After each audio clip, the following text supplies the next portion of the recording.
With a close analysis of the game's trailer and statements released by Naughty Dog, I think we can figure out a huge percentage of the plot of Intergalactic, the Heretic Prophet, with a high degree of accuracy.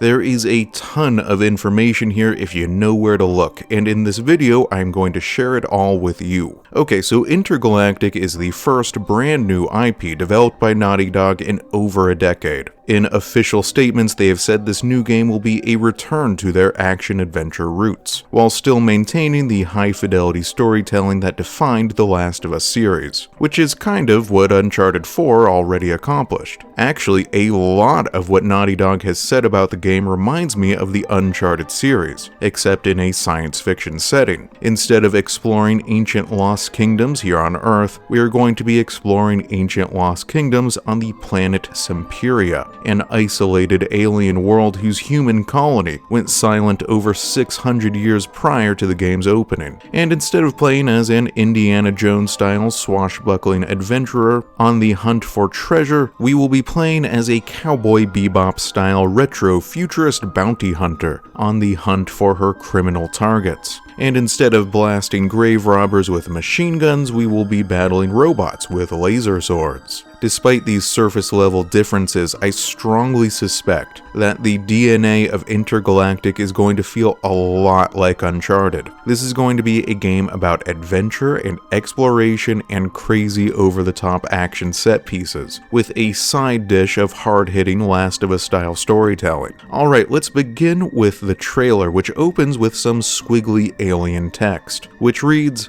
"The suffering of generations must be endured to achieve our divine end." And this statement is attributed to an ancient Semperian scripture, dated to 1986. Okay, let's see if we can break down what this scripture means. First, the suffering of generations, which means the suffering of many people over decades and decades, perhaps even centuries. This likely ties into what we already know about the story. The human settlement on Semperia went dark over 600 years ago. That is probably about when this quest of religious suffering began, and is likely still ongoing in the present. The connection between religion and suffering is interesting but not necessarily surprising. It brings to mind spiritual ascetics, people who deny themselves worldly pleasures and comforts in order to better focus on spiritual matters. Or, in a more extreme example, self-flagellation, people who purposefully harm themselves, cut their skin, or whip their own flesh as a form of religious penance. Of course, the generations-long suffering the Semperians are engaging in could be something totally different, something much stranger or darker. And their suffering does have a purpose. They are attempting to achieve some vague, undefined divine end. Could this divine end be spiritual enlightenment, or perhaps something more radical? Transformation, evolution, reaching heaven, creating a new heaven. Judging by the destruction of the moon we see in the trailer, as well as the bloodthirsty giant robot down on the surface, I suspect this divine end is going to be violent and dramatic, something really crazy. It is also interesting that this is dated to 1986. So this is an alternate past, where this planet was already colonized all the way back in the 80s, if not even earlier. And even back then, it was dominated by some sort of fringe, radical religious group. We do not know exactly what year the game is set in, but it must be at minimum 600 years after 1986, and probably even later than that. Next, the trailer shows us an image of a planet's atmosphere, which is dominated by massive spiral cloud formations, which look similar to hurricanes. Of course, this planet is Semperia, location of the lost human colony. Those hurricane-like cloud formations make me wonder if the planet's surface is going to be racked by frequent violent storms. And I also wonder whether those storms are entirely natural, or if they are also a result of the radical religious transformation that is taking place there. Because, as we see in the next shot, spirals are going to play a major role in this game's story, and are definitely connected to the Semperian religion in some way. Semperia's moon has been shattered, and the debris forms an unnatural spiral pattern. Something violent and destructive occurred here a long time ago, something massive, something crazy. As the camera pulls back, it is revealed that Simperia's entire surface is blanketed by an ominous deep red atmosphere, and that atmosphere is filled with massive spiral atmospheric structures. Okay, so let's talk about spirals. In the visual language of metaphor, what ideas and themes does the symbol of the spiral represent? Well, in Christian symbolism, the spiral can represent sanctification, the process of being spiritually transformed by God. The idea that spiritual life is circular rather than straight, meaning that as you go deeper into your understanding of spirituality, you will keep circling back to the beginning, back to the core basic concepts, while still delving deeper into the mysteries of God. Triple spirals were a common symbol in Old Celtic Christianity, where it represented the Trinity, the mystery and interconnection and eternal qualities of the Godhead in triple form. Moving away from Christianity, the spiral is a very common symbol that occurs in virtually all cultures and all time periods across the world. They often represent ideas of transformation and spirituality, this concept of either ascending to a higher plane or descending deeper into the mysteries of the universe, while circling around the same object over and over again. Think of meditation or prayer, of ways to deepen your understanding while staying very close to the object of study. In a more modern context, spirals often represent hypnosis or dizziness. Think of cartoon characters whose eyes are spinning in circles. Here, the spiral represents an altered mental state, possibly even psychological manipulation. So if Intergalactic is using spirals in the traditional way, this story is going to deal with themes of spirituality and transformation, of either delving into deep mysteries or ascending to higher planes. I suspect that the humans of Simperia are engaging in some kind of dramatic, centuries-long transformation or evolution. And perhaps they are not even human anymore. Moving forward, we see our protagonist's stylish and sleek Porsche brand spaceship. Inside, the ship's features are boxy and dull-colored, filled with CRT televisions and old-school CD players and a ton of commercial branding all over the place. This is classic retro-futurist style. Think of Blade Runner or Cowboy Bebop. The future, but retro. What if we never advanced past the style of the late 80s and early 90s? This is not really product placement in the same way that the massive Atari hologram in Blade Runner was not really product placement. It is an attempt to use signature logos and brands from a particular time period, especially brands that were considered cool during that time period, to evoke a certain fashionable retro style. And often, this heavy-handed commercialism is combined with a corporate dystopia, a setting where society has become dominated by massive and powerful corporations, where spiritual and personal meaning has been eroded by cold, unfeeling commercial interests. I suspect that the extreme commercialism of our protagonist's ship is going to literally crash into the heavy spiritualism and religious focus of the culture down on the planet.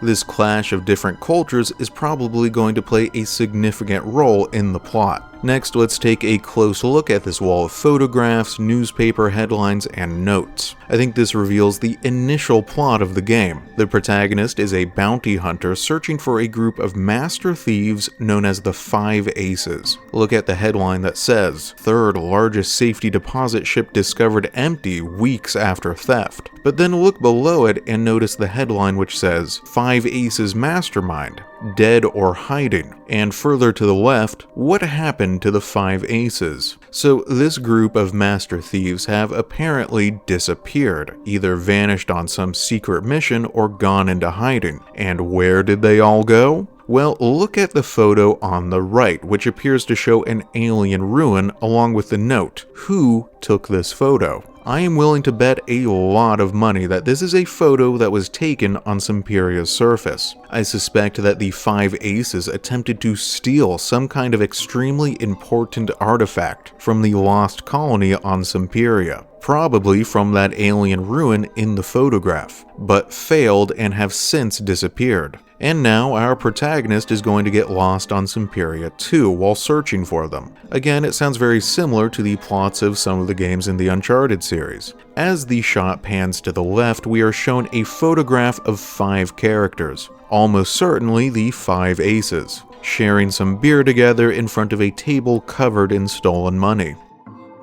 The character on the far left is Colin Graves, the target who is hiding out on Semperia's spiral-shattered moon. The woman to his right looks very similar to the bounty hunter, though I'm not 100% certain that they are the same character. If she is, that means that our protagonist, a woman named Jordan A. Munn, was once a member of the 5 Aces and is now hunting down her former comrades. Perhaps they betrayed her. There is some sort of lingering bad blood between her and them. The other 3 characters remain unnamed. The man in the center is likely the leader of the group, though perhaps not the mysterious mastermind referenced in the headlines. All 3 of them are likely going to be found down on the planet's surface. Next, Jordan, the main character, speaks to a woman on retro Skype. It is an older woman, middle-aged, with an eye patch and cigarette, standing in front of a desk, very noir detective-ish, and the sci-fi cityscape behind her looks very similar to the dark cyberpunk noir visual style of the film Blade Runner. This unnamed character, who appears to be some kind of fixer or agent in charge of assigning bounties, confirms that the target, Colin Graves, is in fact hiding on the Semperian shattered spiral moon. She warns against approaching, saying that everyone who flies close to the planet ends up disappearing. She also mentions crazy rumors about what happened on that planet all those centuries ago.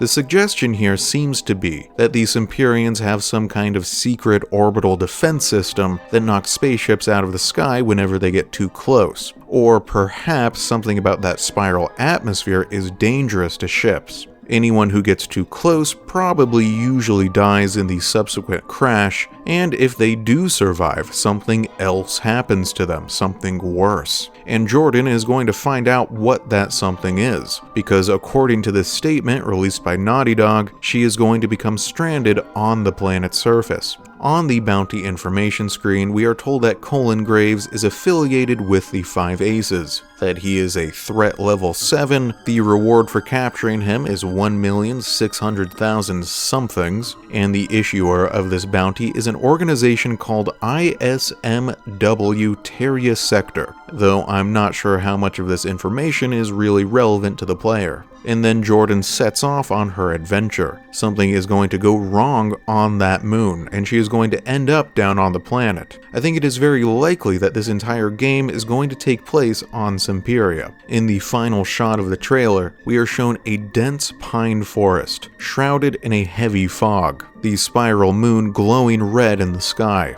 This must be the surface of Semperia, which has a pretty ordinary Earth-like appearance. I don't see anything very alien or strange that sticks out here. Next, a large, imposing, 3-armed mechanical creature rises into the foreground, its eyes glowing a dangerous red and wielding a huge laser battle axe. A couple things to take note of here. The robot has a weathered, run-down design. Notice the stains and cracks on the armor, as if it has been operating for a very long time. Its design is mostly practical and functional, but there is some light ornamentation on the left shoulder guard. What looks like alien writing, perhaps another Semperian scripture. Its small faceplate does not quite match the rest of the design. It looks more elaborate and more fragile than the chassis which surrounds it, and there is no visible mouth. The robot is never shown to speak. I'd be curious to know how intelligent this machine is, or if it is just a mindless guard robot, or perhaps its purpose is to hunt down and kill anyone who crashes on the planet. Whatever the case, it is not friendly. This world is going to be hostile to Jordan. She is going to have to fight to survive.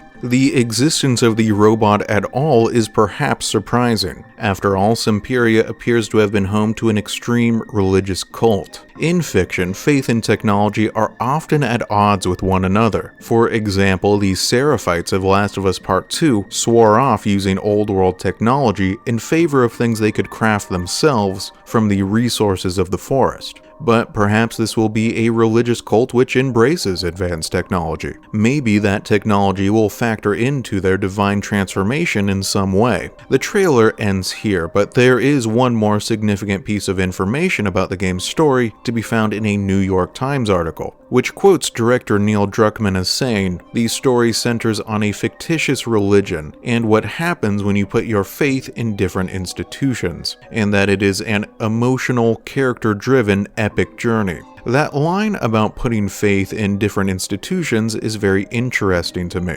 What different institutions does this refer to? Could it merely be the difference between the religious spiritualism of the Semperians and the corporate commercialism of our main character's culture? Or are the Semperians themselves going to be divided into different factions, who each put their faith into different ideas or different leaders? It reminds me a little of the conflict between the Seraphites and the Wolves in The Last of Us Part 2, who were two ideologically incompatible factions who fought for control of the ruined city of Seattle, and whose perpetual conflict drove them to commit acts of greater and greater violence, until they ultimately destroyed each other. The Seraphites were a spiritual faction, while the Wolves were more material-focused. I wonder if Intergalactic is going to explore some similar ideas. Anyway, to summarize, Intergalactic, the heretic prophet, is going to tell a story about a bounty hunter tracking down her comrades, members of a group of famous thieves known as the Five Aces, who seem to have mysteriously vanished on the equally mysterious planet of Semperia, which was once home to a religious cult which believed in radical transformation, which was willing to suffer for generations to reach their promised enlightenment. Semperia went dark 600 years ago, and whatever is left of the human colony there has been evolving in isolation for centuries. The game will be focused both on finding the missing members of the Five Aces and also on unraveling the mystery of what has happened on this planet. It will explore themes of faith and transformation, both personal and societal. Personally, I think this plot sounds really intriguing. I am always down for unraveling centuries-old mysteries on ancient alien planets. It's the same sort of thing that made the Uncharted games so fun, except in a sci-fi setting. Anyway, as more trailers and more information about the game is released, I will cover them on this channel. So if that is something that you're interested in, then stick around.